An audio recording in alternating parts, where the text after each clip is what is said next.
Здравейте, приятели! Аз съм доктор от фирма Селострой. Както знаете, днеска е петък, ден на майстора и ние се взимам с мене.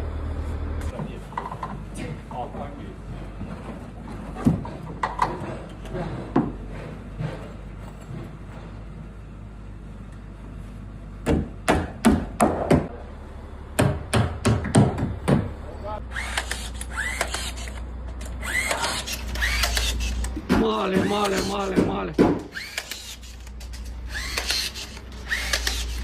Ето го и нашия водолаз. Само той може да шпакова под водата. Ехей!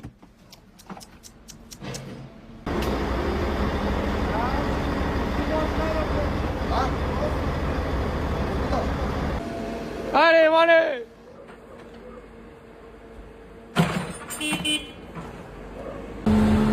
Айде! Дойде и бетона, почваме да леем. Вижте само за какъв кофраж става на въпрос. Лей се наведнъж. Няма така на 2-3 пъти щяло да отвори не знам си какво. Няма мърдане.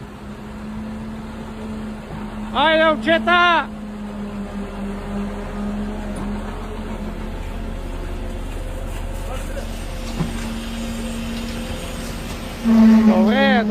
Добре, брат!